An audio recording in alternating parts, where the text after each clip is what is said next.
സമരജാഥയിൽ പങ്കെടുക്കുന്നുണ്ട്. നിലമ്പൂരിൽ ഇടക്കര വച്ചിട്ടാണ്. അത് മലയോര വിഷയവും മലയോര കർഷകർ അനുഭവിക്കുന്ന വന്യജീവി വിഷയവും ഇത് ഉയർത്തിക്കൊണ്ടാണ് UDF ഈ ജാഥ കാസർഗോഡ് നിന്ന് ആരംഭിച്ചിട്ടുള്ളത്. സ്വാഭാവികമായിട്ടും ഒരു മലയോര മേഖലയിൽ ജീവിക്കുന്ന ഒരു വ്യക്തി എന്ന നിലക്ക് എനിക്ക് വോട്ട് ചെയ്ത് വിജയിപ്പിച്ച എൻ്റെ മണ്ഡലത്തിലെ 70% ഈ വനാതിർത്തി പങ്കിടുന്ന സ്ഥലങ്ങളിൽ ജീവിക്കുന്ന ജനങ്ങളും വോട്ടർമാരുമാണ്. നിലമ്പൂരിനെ സംബന്ധിച്ചും വലിയ വിഷയത്തിലും പ്രയാസത്തിലുമാണ് ജനങ്ങളുള്ളത്.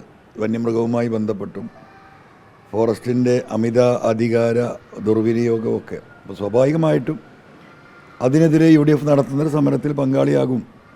ഇതിനു മുമ്പ് ഞാൻ പ്രഖ്യാപിച്ചിട്ടുള്ളതാണ്, ഈ വന്യജീവികളും വനവുമായി ബന്ധപ്പെട്ട കർഷകരുടെ പ്രശ്നങ്ങളിൽ സത്യസന്ധമായി ആര് സമരം നടത്തിയാലും അതിനെ പിന്തുണക്കുമെന്ന് പറഞ്ഞിട്ടുള്ളതാണ്. അതിൻ്റെ അടിസ്ഥാനത്തിലുള്ള ഒരു പങ്കെടുക്കലാണ് ഇന്ന് 10 മണിക്ക് ഈ ജാഥയിൽ പങ്കെടുക്കുന്നത്. ഇന്നലെ ലീഗിന്റെ വേദിയിൽ സജീവമായി പങ്കെടുക്കുന്നത്, ഇന്ന് കോൺഗ്രസിന്റെ വേദിയിൽ, അങ്ങനെ സജീവമായിട്ട് UDFന്റെ ഭാഗമായി ഔദ്യോഗികം അല്ലെങ്കിൽ പോലും ആയി കഴിഞ്ഞിട്ടില്ല. അല്ല, അങ്ങനെയൊന്നും ഞാൻ പറയേണ്ടത്. നമ്മളെന്താ പറഞ്ഞത്, പരിപൂർണമായിട്ടും നിരുപാധിക പിന്തുണയാണ് പിണറായി സത്തെ താഴിറക്കാൻ.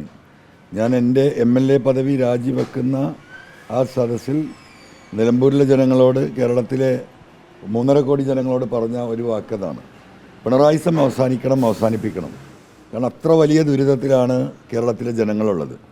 ഇനി ഏകദേശം 410 ദിവസമാണുള്ളത്. ഈ 410 ദിവസത്തിൽ ഓരോ ദിവസവും ഈ പിണറായി സത്തെ താഴിറക്കാൻ എന്ത് ചെയ്യാൻ കഴിയുമെന്ന് ഞാൻ ആലോചിക്കുമെന്ന് പറഞ്ഞതാണ്. അതിൻ്റെ പ്രവൃത്തി പദത്തിലാണ്.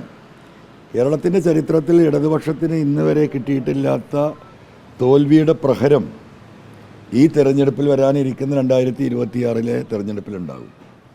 അതിനെതിരെയുള്ള ആ പ്രഹരത്തിൻ്റെ ആരംഭമായിരിക്കും നിലമ്പൂരിലെ ഉപതെരഞ്ഞെടുപ്പ്. ഞാൻ അന്നും പറഞ്ഞു, ഇന്നും പറയുന്നു, നിലമ്പൂരിലെ ജനങ്ങളെ എനിക്കറിയാം. അവരുടെ ഇടയിലാണ് ഞാൻ ജീവിക്കുന്നത്. രാജിവെച്ചിട്ടും ഞാൻ അവരുടെ ഇടയിൽ തന്നെയാണ്. 30,000-ൽ കുറയാത്ത വോട്ടിന് പിണറായി സത്തിനെ ഞങ്ങൾ നിലമ്പൂരിൽ തോൽപ്പിക്കും. ജനങ്ങളതിന് കാത്തിരിക്കുകയാണ്. ഇപ്പോൾ കേൾക്കുന്നത് ഈ തെരഞ്ഞെടുപ്പ് ഏതെങ്കിലും നിലക്ക് ഒഴിവാക്കാൻ വേണ്ടിയിട്ടുള്ള ചില നീക്കങ്ങൾ പിണറായിയുടെ മുഖ്യമന്ത്രിയുടെ ഓഫീസിൽ നടക്കുന്നുണ്ട്. അതിന് ചില എന്താ പറയുക, ഇന്ത്യയിൽ നടന്ന ഇതുപോലെയുള്ള മാറ്റിവെക്കപ്പെട്ട ഉപതെരഞ്ഞെടുപ്പുകളെ പറ്റി അവർ പഠിച്ചുകൊണ്ടിരിക്കുകയാണ്. അവർ ലീഗൽ ഒപ്പീനിയൻ തേടിയിട്ടുണ്ട്. അപ്പോൾ ജനങ്ങളിൽ നിന്ന് ഒളിച്ചോടാൻ ശ്രമിക്കുകയാണ് ഈ വെല്ലുവിളി നടത്തുന്നവർ. അൻവർ പോയിട്ട് രോമം പോയിട്ടില്ല എന്നാണ് ചിലരൊക്കെ പറഞ്ഞത്. അത് രോമാണോ പോയത് തലയാണോ പോയത് എന്നുള്ളത് നമുക്ക് തെരഞ്ഞെടുപ്പ് വരുമ്പോൾ കാണാം. അത് ജനങ്ങളതിൻ്റെ മറുപടി കൊടുക്കും. അപ്പോൾ നിലമ്പൂരിലെ ജനങ്ങളെ സംബന്ധിച്ച് പ്രത്യേകിച്ച് കാത്തിരിക്കുകയാണ്. നമുക്കറിയാം, ബൈപ്പാസ് നിങ്ങൾക്കൊക്കെ അറിവുള്ളതാണ്. നിങ്ങളൊക്കെ നിലമ്പൂരിൽ കൂടെ യാത്ര ചെയ്യുന്നതാണ്. നിലമ്പൂരിൻ്റെ മാത്രം ബൈപ്പാസ് അല്ല, ഈ കേരളത്തിൻ്റെ മുഴുവൻ ബൈപ്പാസാണ്. CNG റോഡ് എന്ന് പറയുന്നത് കർണാടക തമിഴ്നാട്ടിലേക്ക് കടന്നു പോകുന്ന കേരളത്തിലെ അന്തർ സംസ്ഥാന പാതയാണ്. ആ പാതയിലാണ് കഴിഞ്ഞ 18-20 വർഷമായിട്ടൊരു ബൈപ്പാസിന് വേണ്ടി ശ്രമിക്കുന്നത്. ഒരു MLA എന്ന നിലക്ക് എന്നെക്കൊണ്ട് ചെയ്യാവുന്നതിൻ്റെ പരമാവധി ഞാൻ ചെയ്തു, ജനങ്ങൾക്കറിയാം. പക്ഷേ അത് തടയിടുകയാണ്. ജില്ലാ ആശുപത്രി 1 ഏക്കർ സ്ഥലം കൂടി ഇല്ലാതെ വികസിപ്പിക്കാൻ ഒരു മാർഗവുമില്ല. നിരന്തരമായി സർക്കാരിനോട് ആവശ്യപ്പെട്ട് തൊട്ട് കിടക്കുന്ന സ്കൂളിൽ നിന്ന് 1 ഏക്കർ സ്ഥലം കിട്ടാൻ വേണ്ടിയിട്ട്. അന്ന് ആദ്യത്തിൽ മുനിസിപ്പാലിറ്റി എതിരായിരുന്നു.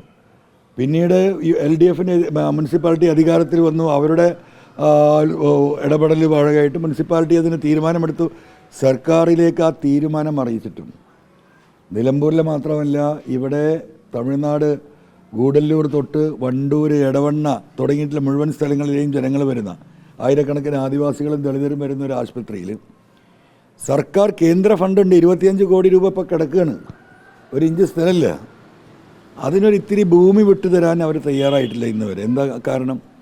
അത് MLAയുടെ അഡ്രസ്സിൽ വരും. ബൈപ്പാസ് തുറന്നാൽ അത് MLAയുടെ അഡ്രസ്സിൽ വരും. അതിനെ തടയിടാനുള്ള CPMൻ്റെ ജില്ലാ കമ്മിറ്റിയുടെ ഇടപെടൽ ഞാൻ മുമ്പ് സൂചിപ്പിച്ചിട്ടുള്ളതാണ്. ഇതൊക്കെ അവിടുത്തെ ജനങ്ങൾക്കറിയാം. ഇതിൻ്റെയൊക്കെ ഒരു തിരിച്ചടിയായിട്ടാണ് തിരഞ്ഞെടുപ്പ് വരിക.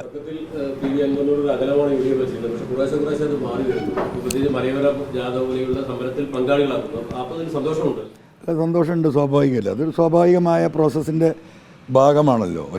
രാവിലെ അൻവറിനെ അല്ലെങ്കിൽ തൃണമൂൽ കോൺഗ്രസിനെ UDFൽ എടുക്കാമെന്ന് അവർക്ക് തീരുമാനിക്കാൻ കഴിയും. കത്ത് കൊടുക്കാൻ ബഹുമാനപ്പെട്ട നേതാക്കൾ ആവശ്യപ്പെട്ടതിനടുത്ത് കത്ത് കൊടുത്തപ്പോൾ 4-5 ദിവസമായിട്ടുള്ളൂ, 1 ആഴ്ച ആയിട്ടുണ്ടാവും. അതിനുശേഷം UDF ചേർന്നിട്ടില്ല. ഇനി 1-2 യോഗങ്ങൾ UDF ചേരേണ്ടി വരും. അതിൻ്റെ മുകളിൽ ചർച്ചകളുണ്ടാവും. ഞാൻ നിരുപാധിക പിന്തുണയാണ് കൊടുത്തത്.